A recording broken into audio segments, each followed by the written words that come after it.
Satoru Gojo se despede e a luta entre os mais fortes finalmente acaba.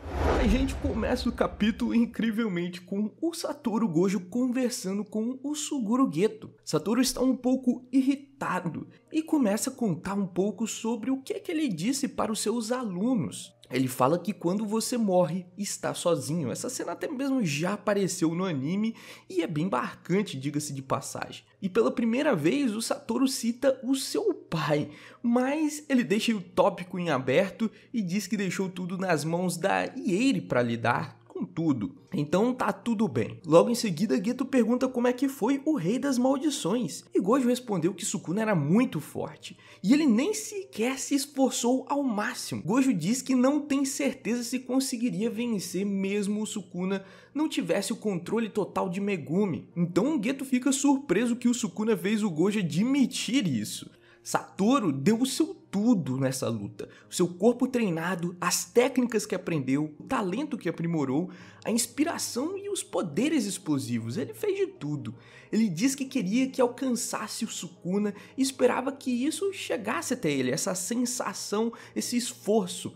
Gojo diz que foi até divertido. Ao mesmo tempo, Satoru diz que sente pena do Sukuna porque ele não deu o seu máximo. E quando Satoru diz que ele sentiu pena aqui do Sukuna por ele não ter dado o seu máximo desde o começo e que ele suspeitava que não poderia ganhar do Sukuna mesmo se o Sukuna não estivesse com o corpo do Megumi completamente à sua mercê, com as suas técnicas podendo ser utilizadas quando ele quisesse, isso foi deixado bem claro pela Mei, que o Sukuna esteve desde o começo se segurando para utilizar o resto do seu poder contra as outras pessoas que viriam depois do Satoru. Dando a entender, galera, que além disso tudo que a gente viu, o Sukuna ainda tem outras cartas na manga que não são somente a arma da Yorozu, que provavelmente em algum momento também deve ser usada, mas sim técnicas inatas que provavelmente ele escondeu na esperança de utilizar em outro oponente e pegá-lo desprevenido. Como deu para perceber, o Satoru utilizou muitas variáveis de sua técnica enquanto o Sukuna não utilizou nenhuma. Mesmo que o Mugen estivesse atrapalhando, ainda assim ele poderia utilizar algumas variáveis para conter o Satoru ou dificultar um pouco mais as coisas, e o Sukuna preferiu não utilizar nenhuma variável e nenhuma carta na manga com a ideia de que ele usaria isso em outra pessoa. Por isso que o Satoru ficou ali com pena pelo Sukuna não dar o seu máximo nessa batalha. Geto então responde que isso fez até uma certa inveja nele, porque o Gojo está satisfeito, então tá tudo bem. Mas Gojo responde que ficaria satisfeito se o Geto também estivesse lá, para dar um tapinha em suas costas e motivar em suas lutas. Nesse momento a tela abre e a gente vê que os dois não estão sozinhos. Geto continua falando que também ficou feliz por pelo menos não morrer por tempo de velhice ou uma doença.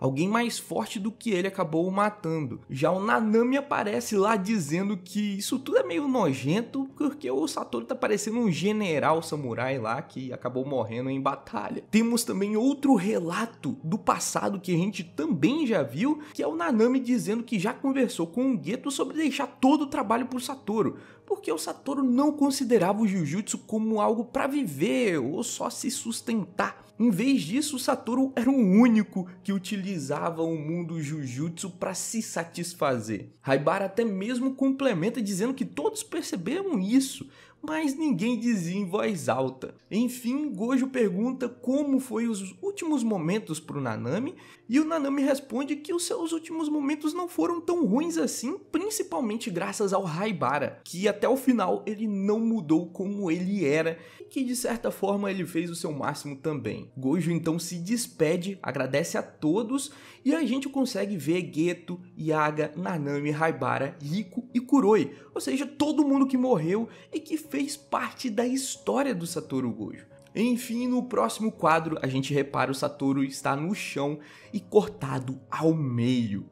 Galera, no final acabou acontecendo aquilo que a gente esperava, mas de uma forma meio que inesperada também. Voltando à luta, Sukuna explica a adaptação do Mahoraga. Uma vez que o Mahoraga recebe um ataque, ele vai se adaptando gradualmente a ele ao longo do tempo, e quanto mais ataques ele sofre, mais rapidamente ele vai se adaptando. Basicamente, no final das contas, quem tinha razão era justamente o Hajime, que supôs que era justamente as duas coisas acontecendo ao mesmo tempo. Mahoraga vai se adaptando ao longo do tempo mesmo sem sofrer vários golpes seguidos, mas sofrer vários golpes acelera o processo de adaptação. Sukuna também diz que esperava que o Mahoraga fosse um modelo para ele seguir, para que ele conseguisse também passar o Mugen do Satoru Gojo. E o próximo quadro continua com o Sukuna explicando o que aconteceu, mas a tradução, a gente sabe, é aquela tradução um pouco mais amadora, então ficou um pouco confuso. Segundo o Sukuna, o Mahoraga estava inicialmente se adaptando ao Mugen do Gojo,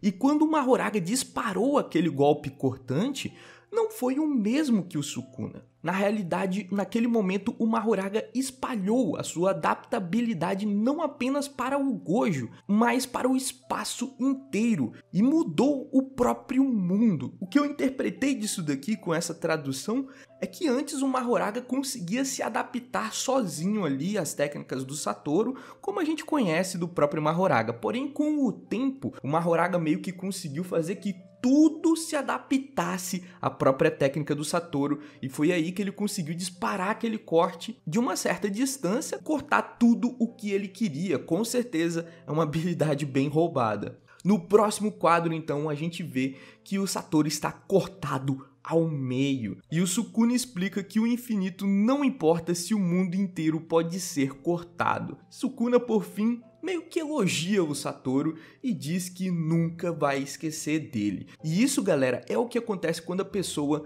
não tem um Mugen para se proteger dos cortes do Sukuna. Como eu disse desde o começo, essa é uma das habilidades mais mortais de toda a obra. Porém, o Satoru tinha uma habilidade que protegia ele desse poder. Agora, o Sukuna não precisava mais se conter e podia utilizar sua habilidade mais simples e básica para passar o Mugen do Satoru, e foi isso que aconteceu. Simplesmente o Satoru não teve o que fazer e foi cortado ao meio instantaneamente. E foi tão rápido que até mesmo as suas pernas estão lá ainda de pé, o que é meio bizarro. Porém, a gente ainda tem mais uma página e a gente vê um outro personagem entrando em ação. E esse é o Hajime. Sem nenhum momento de tristeza, o próximo oponente do Sukuna entra em ação. E a sua técnica tem que ser algo extremamente roubado para que ele consiga lidar com o desmantelado Sukuna, que é uma das técnicas mais absurdas que tem no mundo de Jujutsu Kaisen. Terminando assim o capítulo de hoje, e a boa notícia é que não teremos intervalos na próxima semana. Enfim, a luta terminou e os fãs do Sukuna agora podem sorrir, porque no final das contas foi ele o vencedor. E nem mesmo precisou da interferência de outra pessoa. O Sukuna é realmente um personagem extremamente poderoso. Acabando assim o capítulo de hoje e a gente se vê no próximo vídeo. Até mais!